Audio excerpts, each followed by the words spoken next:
नमस्कार. लोकात्मा न्यूज चॅनलमध्ये आपले हार्दिक स्वागत. बातमी आहे अंबड येथून. अंबड तालुक्यात वाळू माफियांना मोकळे रान, तहसीलदारांच्या स्मरणपत्रांना केराची टोपली. प्रशासकीय यंत्रणा सुस्त, सातत्याने पत्रव्यवहार करूनही कारवाईकडे दुर्लक्ष होत असल्याने संताप.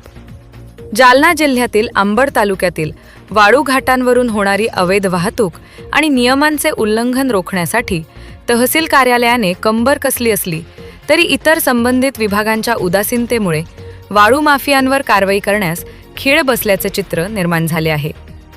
तहसीलदार कार्यालयाने पोलीस विभाग आणि प्रादेशिक परिवहन विभागाला आरटीओ वारंवार स्मरणपत्रे पाठवूनही प्रत्यक्ष कारवाई होताना दिसत नसल्याने प्रशासकीय वर्तुळात चर्चेला उधाण आले आहे. 5 वाळू घाटांवर प्रत्यक्ष काम सुरू मिळालेल्या माहितीनुसार अंबड तालुक्यातील एकूण 7 वाळू घाटांचा लिलाव यशस्वीरित्या पूर्ण झाला आहे. यापैकी मौजे बळेगाव, साष्ट पिंपळगाव 1 व 2, घुंगर्डे हदगाव आणि बठाण खुर्द या 5 घाटांचा प्रत्यक्ष ताबा लिलावधारकांना देण्यात आला आहे. या घाटांवर सध्या मजुरांद्वारे वाळू उपसा करून वाहने भरण्याचे काम सुरू आहे. तहसीलदारांचे कडक निर्देश पण अंमलबजावणी शून्य. तहसीलदार तथा तालुका दंडाधिकारी अंबड यांनी 10 एप्रिल 2026 रोजी पोलीस निरीक्षक अंबड, सहाय्यक पोलीस निरीक्षक गोंदी, उपप्रादेशिक परिवहन अधिकारी जालना आणि महामार्ग पोलीस पथक यांना विशेष स्मरणपत्र पाठवले आहे.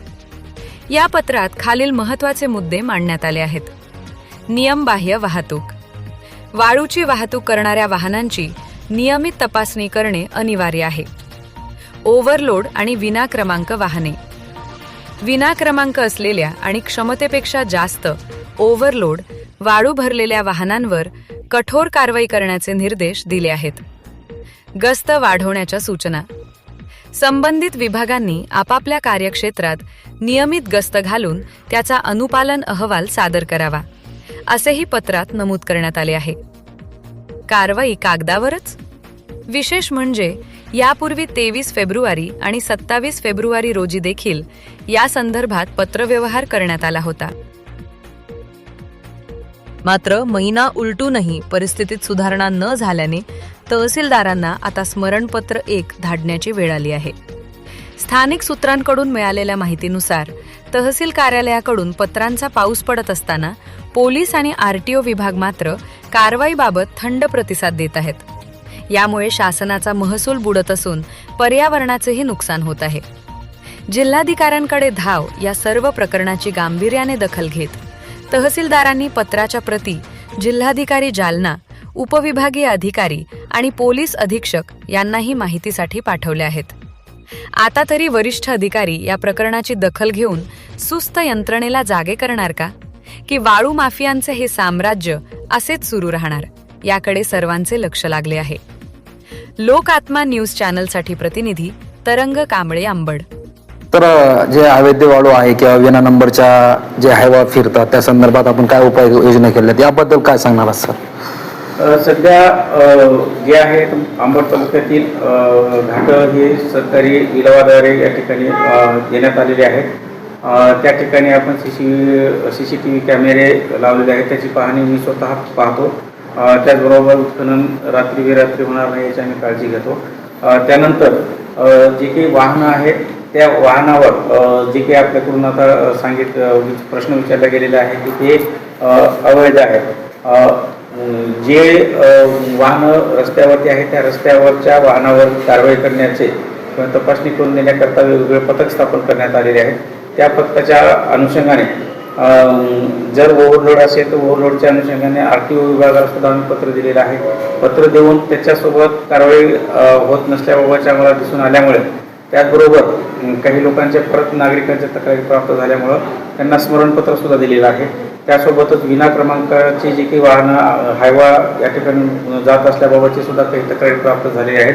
ॲक्च्युली विना क्रमांकाची जी काही वाहनं आहेत ते जर जात असतील तर त्याच्यावरती संबंधित ट्रॅफिक विभाग, पोलीस विभाग आणि नॅशनल हायवे विभागाची जी काही वायू दूत पथक असतील किंवा इतर पथक असतील त्या संबंधितांनी कारवाई करणं अपेक्षित आहे. त्यासोबतच ओव्हरलोड असेल तर त्याची सुद्धा कारवाई करणं अपेक्षित आहे. माझ्या स्तरावरून महसूलचे सुद्धा विविध पथक स्थापन करण्यात आलेले आहेत. जर कोणत्या नागरिकाकडं सक्षम पुरावे असतील तर त्यांनी पुराव्यानिशी या ठिकाणी जर माझ्याकडं तक्रार दाखल केली त्यांच्यावरती नक्की आपल्या मार्फत कारवाई होणार आहे. परंतु बऱ्याच वेळेस असं होतं की मोगम स्वरूपाच्या तक्रारी देणे किंवा मोगम स्वरूपाचे मेसेज करणे जेणेकरून काही कारवाई करणे होत नाही. समजा की उदाहरणार्थ की काल संध्याकाळी एक गाडी जात होती आणि त्याची तक्रार आज जर करत असेल तर त्याच्यावर काही उपयोग होणार नाही. जर समजा ती गाडी अवैध आहे किंवा वैध आहे जोपर्यंत आपण तपासणी करत नाही किंवा त्यांच्याकडचे डॉक्युमेंट्स पाहत नाही तोपर्यंत वैध आहे की अवैध आहे हे आपल्याला सांगता येणं शक्य नाही. जर समजा तशी काही प्रक्रिया जर असेल तर आपण माझ्याकडे जर तसे सक्षम पुरावे दिले तर त्याच्यावरती कारवाई करणं शक्य होऊ शकतं. त्याचबरोबर काही लोकांनी नुसते फोटो काढतात आणि पाठवतात. त्या फोटो काढत असताना त्यामध्ये रीती आहे किंवा काय आहे याचा सुद्धा फोटो या ठिकाणी दिसून येत नाही. त्यामुळे आम्हाला कारवाई करत असताना अडचणी येतात. माझ्याकडे जर सक्षम पुराव्यानिशी जर दिल्या मी 100% त्याच्यावरती कारवाई करण्यास मी कटिबद्ध आहे.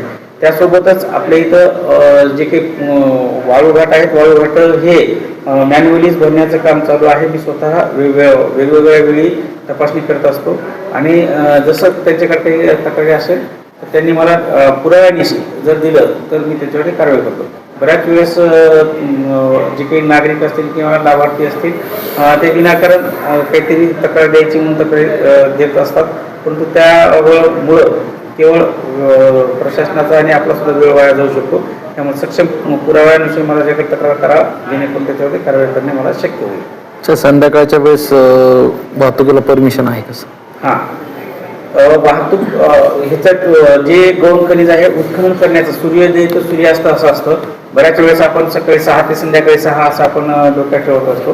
सूर्योदय ते सूर्यास्त आता सध्याचा जर विचार केला सूर्यास्त आता जवळ 6:40च्या आसपास सूर्यास्त होत असतो.